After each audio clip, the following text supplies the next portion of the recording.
मन फूला फूला फिरे जगत में कैसा नाता रे।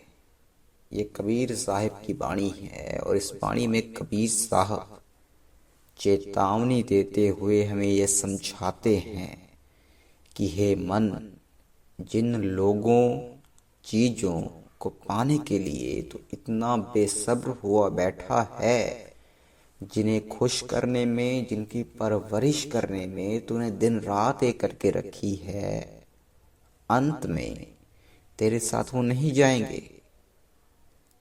कबीर साहब कह रहे हैं कि ये जो तू देखता है कि लोग तुझसे प्यार करते हैं, ये तुमको इसीलिए प्यार करते हैं क्योंकि तुमसे इनकी ज़रूरतें पूरी होती हैं।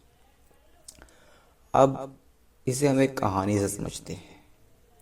एक बार दो जुड़ा बच्चे माँ के पेट में एक दूसरे से बात कर रहे थे। एक लड़का दूसरे लड़का से पूछता है कि तुम्हें क्या लगता है कि हम यहाँ से कभी बाहर निकल पाएंगे?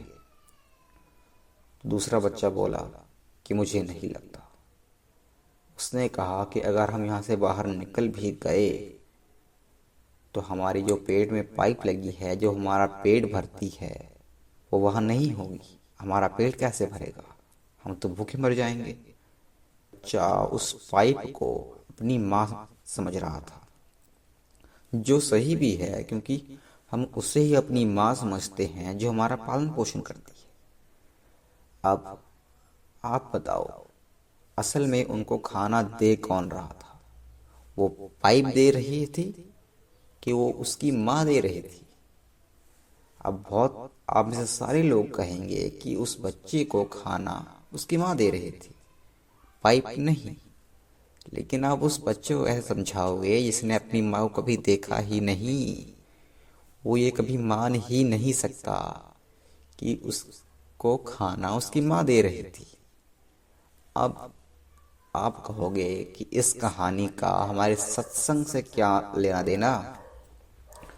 अब अपनी थोड़ी सी इमेजिनेशन बढ़ाओ और उस बच्चे की जगह आप खुद को इमेजिन करो। सोचो, तुम्हारी ज़रूरतें पूरे करने वाला कौन है? क्या वो लोग हैं जो तुम अपने सामने देखते हो, या वो परमात्मा है जो तुम्हारी ज़रूरतें पूरी करता है?